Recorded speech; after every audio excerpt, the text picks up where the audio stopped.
Welcome back to Framelines. My name is Shane Taylor. This fella here is Josh Edgoose, and we're street photographers based in London.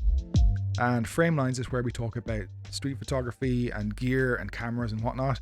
And in this episode, we're going to talk about a project that we worked on over the last year, and that is FRAMELINES Magazine. This is a quarterly publication, and it has street photography from myself and Josh and 5 featured photographers. There's an article from Melissa Breer, who's written about street photography for the New York Times. Her article is about the appeal of street photography dating back to the roots of photography itself. So, issue 1 is available now. You can buy it at frame-lines.com. We have sold out of the initial print run just before Christmas. We're on the second print run now. And in this episode, we just wanted to talk about why we made a magazine in 2021, despite print being sort of dead. Print is dead. We're going to talk about what's in issue 1 and what we're going to do in issue 2 and sort of moving on into the future and how we hope it evolves. So to get started, Josh is going to talk about what's in FRAMELINES issue 1. So FRAMELINES Magazine issue 1. I've got a copy right here. It's 93 pages. It's full color. It contains 2 photo series from Shane and myself. Shane hones in on 2 cities in particular, looking at New York and Porto.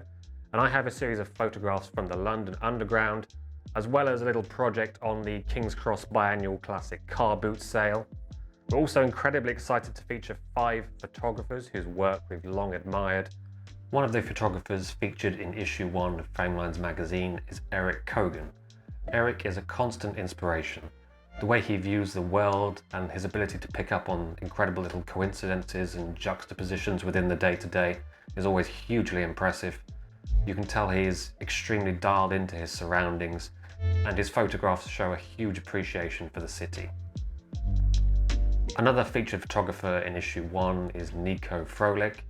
Nico is a British photographer born and raised in southeast London.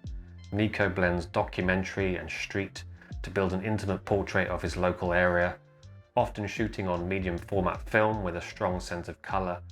Nico is carving out his own distinct style and voice, and we're very excited to be able to feature him in issue 1. We're also very excited to include a series from Giselle Dupre. Giselle is a native New Yorker currently residing in Brooklyn. A self-taught photographer, Giselle loves to make photos of people, capturing strangers' candid moments and interactions, as well as posed portraits. We're very lucky to be able to include some photographs from her series, The Bitches of Brighton, a collection of some of the incredible dogs she has encountered whilst visiting Coney Island. We're also honoured to include a series from Brunel Johnson. Brunel is a candid street and commercial, sports, lifestyle and documentary photographer who hails from northwest London. We're really excited to include some images from Brunel's series, It's My Hair. This is an ongoing project that aims to show the time, effort and skill that goes into maintaining afro hair. Joanna Marinka is a self-taught photographer from Transylvania, based in East London. She works in a mix of traditional street photography, in-depth documentary, as well as more sensitive street portraits. Street portraits are something I've tried myself, and I know how incredibly difficult they are. I hugely admire how Joanna captures her subjects and creates such beautiful images over and over again. So that's what's in the first issue, and we're super happy with how it turned out. Like I said, we sold out the first print run. We're into the second print run now, so thanks for all the support if you bought a copy.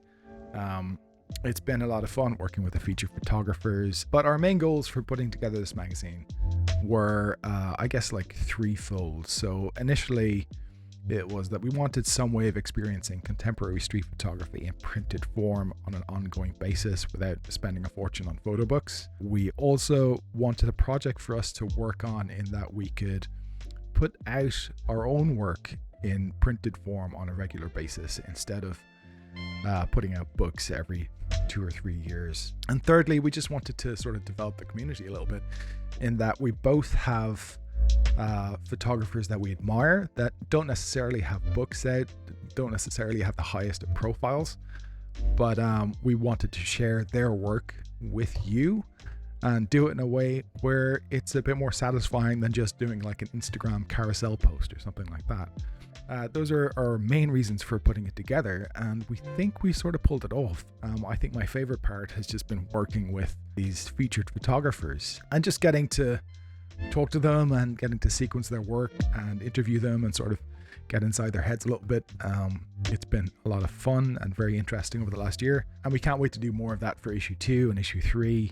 I think what we'd like to do is maybe include things like a community gallery section where we could include work from you, from people that want to submit it. We'd like to include a letters section where you can write in and we can answer questions and sort of take this stuff offline a little bit in a way that's a bit more sort of enjoyable and a bit more satisfying. So that's what we're going to do with the future of it. We're also looking at things like digital editions and subscriptions where you can subscribe to 4 issues for the year. So that's all stuff we're going to be developing over the start of the new year, I think. So yeah, if you've bought a copy, thank you so much for the support. It's been wild just how many issues we sold on the first print run so quickly. And yeah, thanks for the support. Thanks for watching the video. And from myself and Josh, we will see you next time.